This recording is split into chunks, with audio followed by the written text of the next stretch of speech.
Dear students, welcome back to my channel. आज का हमारा टॉपिक एक शॉर्ट स्टोरी है जिसका टाइटल है द नेकलेस बाय गी दी मोपासा। आज हम इस शॉर्ट स्टोरी के की फैक्ट्स देखेंगे, कैरेक्टर्स, थीम्स और समरी को डिटेल में डिस्कस करेंगे। तो चलिए स्टार्ट करते हैं। ओरिजिनल टाइटल लापरूर, ये फ्रेंच वर्ड है। ये शॉर्ट स्टोरी फ्रेंच में लिखी गई थी, इसीलिए इसका जो ओरिजिनल टाइटल है वो भी फ्रेंच में है। इंग्लिश टाइटल है द नेकलेस, इसे ज्यादातर स्टूडेंट्स डायमंड नेकलेस भी बोलते हैं। राइटर है गी दी मोपासा।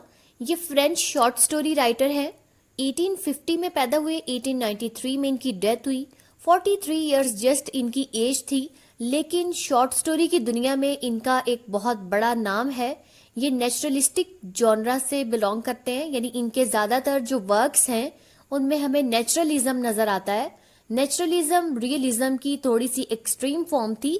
जिस तरह रियलिज्म में वो सोसाइटी को रियलिस्टिक वे में दिखाते हैं, तो नेचुरलिज्म भी रियलिज्म से थोड़ा सा मिलता जुलता है, लेकिन इसमें हेरिडिटी और इन्वायरमेंट का फैक्टर भी आ जाता है। अब इनका कंप्लीट नेम देखें, हेनरी रेने ऑल्बर्ट गी दी मोपासा है, और इनका पेन नेम है गी दी वॉलमोंट, और उसके अलावा जोसेफ प्रोनियर।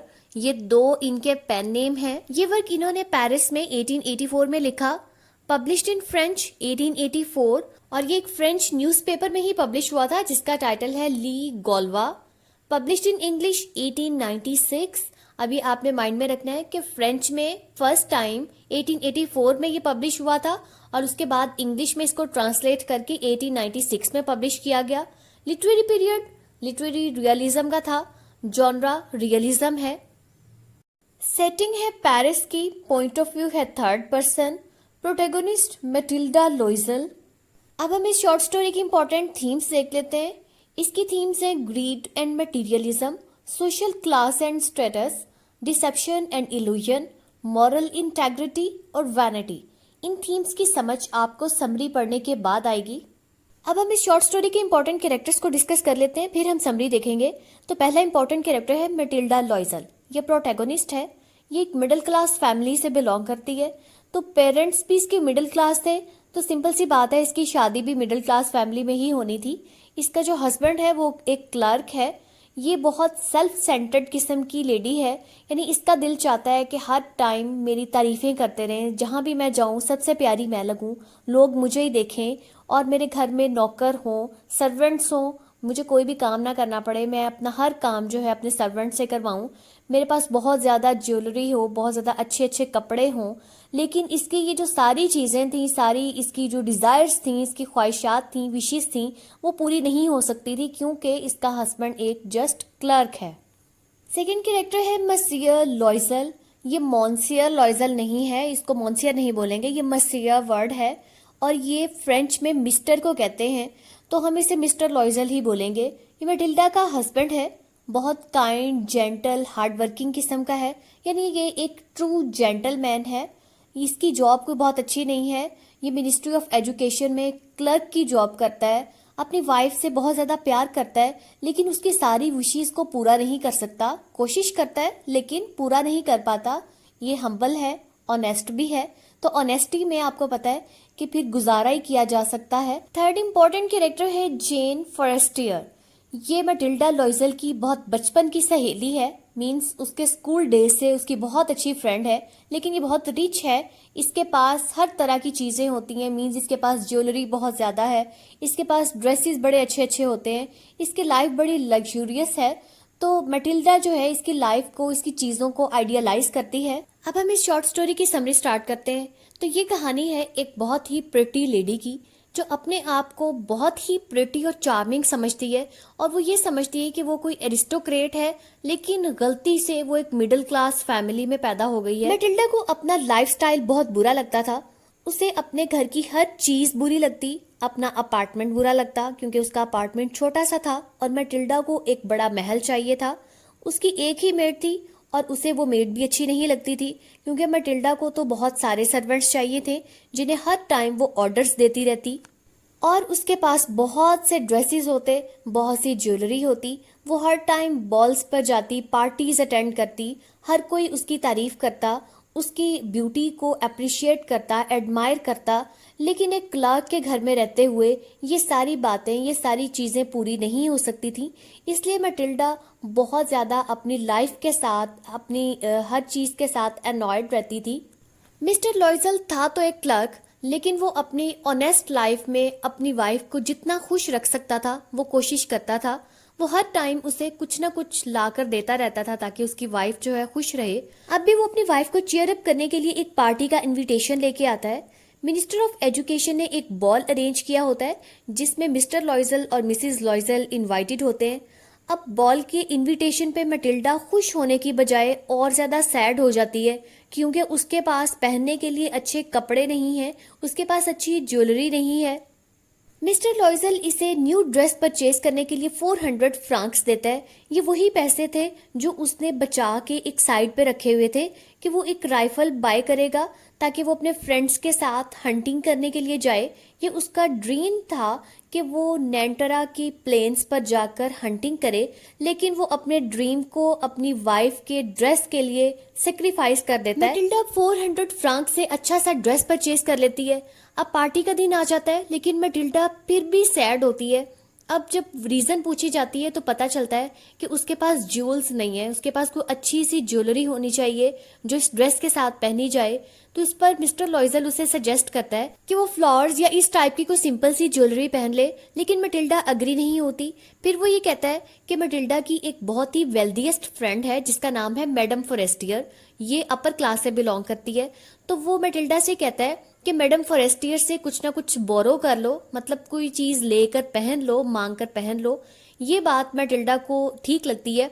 वो अपने फ्रेंड के पास जाती है और उसकी लेविश किस्म की ज्वेलरी निकलवा कर देखती है। उसमें से जो सबसे अच्छा सेट होता है वो उससे मांग कर ले आती है। और ये नेकलेस कोई आम नहीं है बल्कि डायमंड नेकलेस है।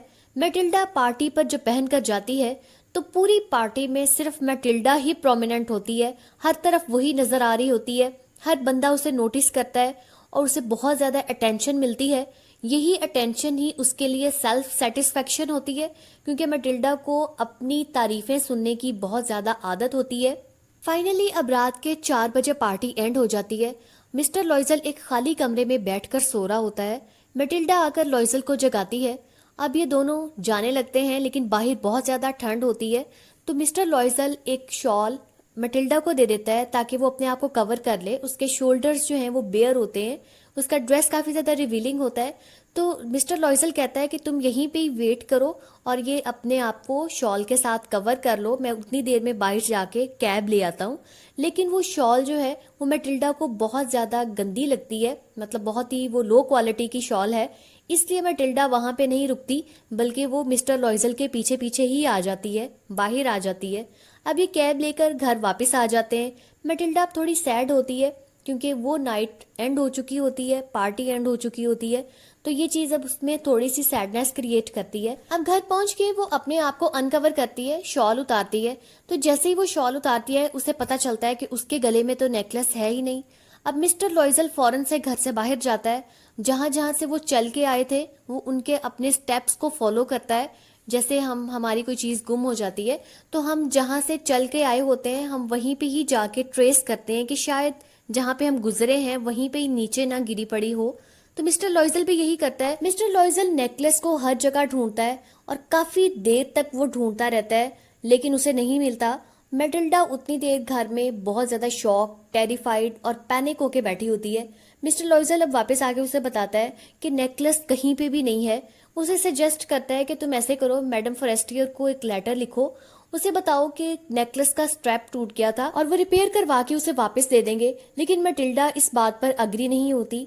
अब ये काफी ज्यादा ज्वेलर्स के पास जाते हैं और ढूंढते हैं कि उन्हें वैसा ही नेकलेस मिल जाए, लेकिन किसी भी ज्वेलर के पास वैसा नेकलेस नहीं होता। फाइनली इन्हें एक ज्वेलर के पास सेम वैसा ही नेकलेस मिल जाता है, लेकिन उसकी प्राइस बहुत ज्यादा होती है, 40,000 फ्रांक्स का होता है। लेकिन ज्वेलर कहता है कि वो उन्हें 36,000 फ्रांक्स में दे देगा। ये इतनी बड़ी अमाउंट होती है कि उनके लिए इस अमाउंट को कलेक्ट करना इम्पॉसिबल होता है। मिस्टर लॉयजल के पास 18,000 फ्रांक्स होते हैं, जो कि उसने अपने फादर से इनहेरिट किए होते हैं। मतलब ये कि उसे इनहेरिटेंस में 18,000 फ्रांक्स मिले होते हैं, लेकिन उन्हें 18,000 फ्रांक्स और चाहिए हैं क्योंकि नेकलेस की प्राइस 36,000 फ्रांक्स है और उनके पास सिर्फ 18,000 फ्रांक्स है। दूसरी तरफ मैटिल्डा इस बात पर अग्री नहीं होती। उसकी ईगो उसे इस बात की इजाजत नहीं देती कि वो मैडम फॉरेस्टियर से कोई रिक्वेस्ट कर ले या उसे असल बात बता दे कि नेकलेस गुम हो गया है, या उससे थोड़ा सा टाइम मांग ले, मतलब पैसे जमा करके फिर वो फाइनली उसे कोई परचेज करके दे दें या किसी भी तरीके से कॉम्पेंसेट कर लें। लेकिन मैटिल्डा किसी भी बात पर अग्री नहीं होती। अब मिस्टर लॉयजल को वो पैसे जमा करने पड़ते हैं। वो बहुत से लोगों से लोन्स लेता है, उधार मांगता है, मनी लेंडर्स के पास जाता है। इस तरह के काम करके फाइनली वो 18,000 फ्रांक्स जो है वो कलेक्ट कर लेता है और फिर वो जाके वो नेकलेस परचेज करके ले आते हैं और मैडम फॉरेस्टियर को फाइनली वापस कर देते हैं। अब मैटिल्डा और उसके हस्बैंड के लिए असल मुश्किल वक्त आया है, क्योंकि अब उन दोनों को उस सारे उधार को वापस चुकाना है। इसके लिए उन्हें बहुत ज्यादा एफर्ट करनी पड़ती है। वो अपने घर में जो मेड आती है उसे हटा देते हैं। घर के सारे काम मैटिल्डा खुद करती है। वो एक छोटे से और मतलब पहले जो उनका अपार्टमेंट होता है उससे और ज्यादा छोटे अपार्टमेंट में शिफ्ट हो जाते हैं। मिस्टर लॉयजल नाइट जॉब करता है। मैटिल्डा भी वर्किंग वुमेन हो जाती है, घर के सारे काम खुद करती है। मैटिल्डा और उसके हस्बैंड को इस सारे कर्ज को चुकाने में 10 साल लग जाते हैं और इस सारे टाइम पीरियड में इन सारी एफर्ट्स की वजह से मैटिल्डा की ब्यूटी बहुत ज्यादा उस पर बुरा असर पड़ता है, मतलब उसकी ब्यूटी खत्म हो जाती है। इन 10 सालों की हार्डशिप्स की वजह से, एफर्ट्स की वजह से वो दोनों बहुत ज्यादा थक जाते हैं, लेकिन फाइनली अब उनका सारा कर्जा खत्म हो चुका है। अब एक संडे को मैटिल्डा बाहर वॉक के लिए जाती है। अब उसे बाय चांस मैडम फॉरेस्टियर मिलती है। मैटिल्डा बहुत इमोशनल होकर मैडम फॉरेस्टियर के पास जाती है और उससे मिलने लगती है, लेकिन मैडम फॉरेस्टियर उसे पहचान ही नहीं पाती। मैटिल्डा अपना इंट्रोडक्शन करवाती है और फिर मैडम फॉरेस्टियर उसे पहचान पाती है, क्योंकि मैटिल्डा बहुत ज्यादा चेंज हो गई होती है। वो बिल्कुल डिफरेंट लग रही होती है। मैटिल्डा कहती है कि वो इन सालों में बहुत ज्यादा चेंज हो गई है और इसकी रीजन क्या है। अब वो मैडम फॉरेस्टियर को पूरी कहानी बता देती है, किस तरह नेकलेस गुम हो गया, फिर उन्होंने लोन्स लिए, 36,000 फ्रांक्स का एक और नेकलेस परचेज किया और फिर उस सारे लोन को रीपे करने में उन्हें क्या क्या सफर करना पड़ा। अब उसकी पूरी कहानी सुनने के बाद मैडम फॉरेस्टियर बहुत ज्यादा सैड होती है और उसे बताती है मैटिल्डा की सफरिंग्स का कोई फायदा नहीं, क्योंकि मैडम फॉरेस्टियर उसे बताती है कि उसका जो अपना नेकलेस था वो रियल डायमंड का नहीं था, बल्कि वो तो फेक ज्वेल्स थे। मतलब ये है कि आर्टिफिशियल ज्वेलरी थी, वो तो रियल डायमंड था ही नहीं और उसकी वर्थ 500 फ्रांक्स से ज्यादा नहीं थी। अब यहाँ पे एक मॉरल के साथ ही स्टोरी एंड हो जाती है और वो मॉरल हम सबको बहुत अच्छे से समझ में आ जाता है कि कभी भी दिखावा नहीं करना चाहिए। आप जो हैं आपको वही दिखना चाहिए। और स्पेशली जिस तरह मैटिल्डा मिडिल क्लास से बिलोंग करती है, तो मिडिल क्लास का यही सबसे बड़ा प्रॉब्लम है कि वो रिच क्लास की तरह दिखना चाहते हैं, उनकी तरह बनना चाहते हैं, लेकिन वो वैसा बन नहीं पाते। तो इसलिए वो अपना सारा पैसा, अपनी सारी सेविंग्स अपने दिखावे पर लगा देते हैं, अपने कपड़ों पर और इस तरह की फालतू चीजों पर लगा देते हैं। तो यही वजह है कि वो कभी भी रिच नहीं बन पाते, क्योंकि वो आर्टिफिशियल और इस टाइप की चीजों पर पैसा लगा देते हैं। लेकिन जो रिच लोग होते हैं, जो रियल में रिच होते हैं, वो कभी भी ऐसी चीजों पर पैसा नहीं लगाते, बल्कि उन्हें देखने से ही आपको पता चल जाता है कि ये वाकई ही रिच है। तो सिर्फ ये जो मिडिल क्लास होते हैं, हमारे जैसे जो मिडिल क्लास लोग हैं, ये इनमें ये चीज बहुत ज्यादा होती है। रिच नजर आने के लिए बहुत ज्यादा कॉस्टली ड्रेसेस लेंगे, कॉस्टली शूज होंगे, ज्वेलरी होगी, इस टाइप की चीजें होंगी। तो यहाँ पे हमें इस स्टोरी में यही मैसेज दिया है कि जैसे हो वैसे ही रहो और जो कुछ आपके पास है उस पर ही शुक्र करो। कंटेंटमेंट जो है ये बहुत बड़ी ब्लेसिंग है।